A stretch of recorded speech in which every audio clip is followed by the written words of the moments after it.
Hi, this is Bob Sorrentino from Italian Roots and Genealogy, and I'm here today with Vincent Magano, and we're going to talk about his growing up in Brooklyn in the 40s, 50s, and 60s, and his great book about Brooklyn, The Third Attic. So welcome, Vincent. Thanks for being here. Hi, Bob. Thank you for having me. I really appreciate it, Bob. These were the Uberalls, okay? Solomon and Esther. This is their picture, Bob. Can you see it? Am I doing that right? Yeah, I can see it. Solomon and Esther Ueberall. When St. Lucy's was being built, okay, the Italians still wanted a place to go to church. So they rented or bought a nearby storefront so that they could have mass on Sunday there. Okay, a priest was assigned to the parish, but he had a place to live, but there was no church, so they had mass in this storefront.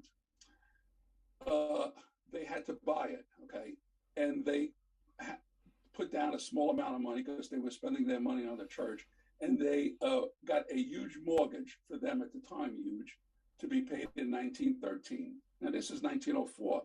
They presumed by 1913 the place would be built. You know, we could sell the building and then satisfy the mortgage. By 1913, they hadn't got the marble from Italy yet for the main altar, so the church couldn't be built. The mortgage was due, and a Father Caruana from Malta was assigned as the pastor. He had to pay the mortgage, or they would lose the storefront. Just to make it quick, he went for a walk in the neighborhood trying to raise money. He couldn't. He went into the Uberall store. Now the Uberalls, Esther and Solomon, were a newly married couple, and they had a notion store on Myrtle Avenue, Bob, Myrtle and between Kent and Franklin.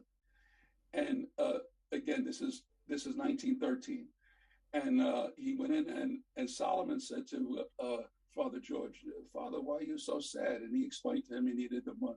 He needed $500, which to them was a lot of money at the time. He said, "Or we're going to lose the place where we say mass on Sunday." Solomon says, "I'll take care of it, Father." Father George just says, "Okay," assuming that that Solomon was just being nice. Esther said to him, "Where are we going to get the money?" But they did. Solomon went from family member to family member, and he hocked their wedding gifts. He got the $500. He lent it to Father George. He paid off the mortgage, and every Monday morning after Sunday collection, Father George would go and pay off part of that $500 debt to Solomon and Esther. Now, St. Lucy's was built in 1914. Father George was transferred to St. Leo up in Kowana. I think you know Kowana, Bob. Yeah, yes, okay. That's where we're from, yeah. Yeah, I heard that on one of your podcasts. And Solomon and Esther stayed at the store. Okay.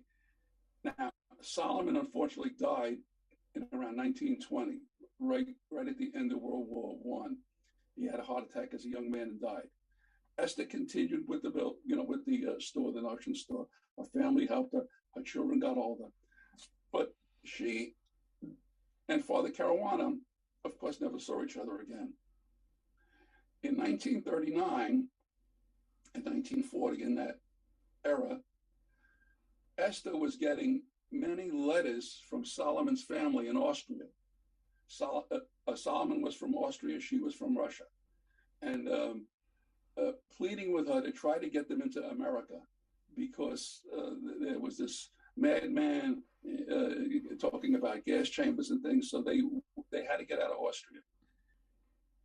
She didn't know what to do. She tried, but all the codes were filled. She goes to Washington, D.C. She was very determined to get her family here, his family here. And she got no place. As she was about to leave, somebody told her, if you could get your family into Cuba, okay, Cuba will take refugees, but you need someone there who can provide for them, house them, clothe them, feed them, because they cannot be wards of the state. Cuba will not allow that. So she was elated for a while. She gets on the train to come back to Brooklyn and realizes she doesn't know anybody in Cuba. She went directly to St. Lucy's Church then, and she spoke to Father Liberty. He was the new pastor. Now this is 1940-ish. He said, "I'll write a letter to the papal nuncio down in Cuba.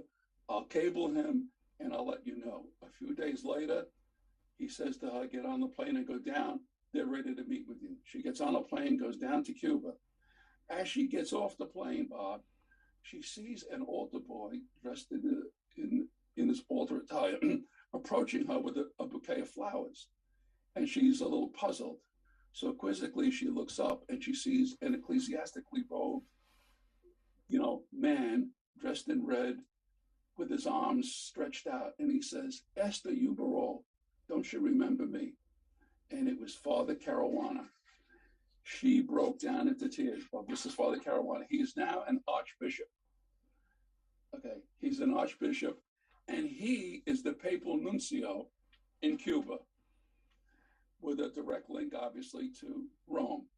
But even better than that, as the papal nuncio, he was working for the Secretary of State, who happened to be Eugenio Pacelli, who in 1939 became Pope Pius XII.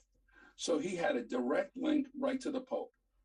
And they were able to get 24 of Solomon's relatives out of Austria into Cuba. And Father Caruana provided for them, housed them.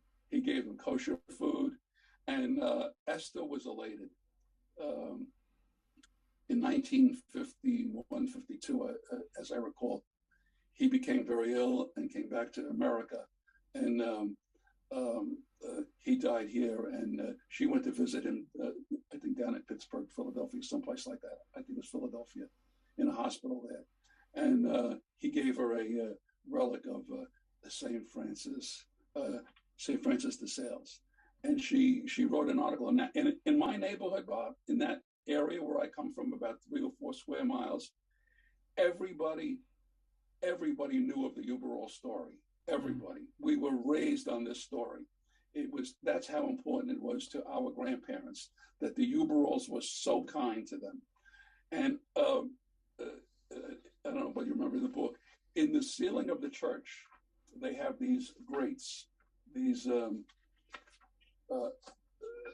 again, what you see there are the skylights in the ceiling, which is the floor of the second attic. Remember that we had a first attic, a second attic, and we were searching for the third attic. That's the story. In the middle, you'll see these grates. Okay, these are air grates. If you could look very, very closely, I didn't realize this when I was a kid, but I just did now that I was writing the book. In the middle of the grate, they put the Star of David as a commemoration to the Uberalls for their kindness. The Italians never forgot that. And I just see that as such a kind thing that they did. We really need more of that today, as you know, Bob. That was really a wonderful thing that the Uberalls did.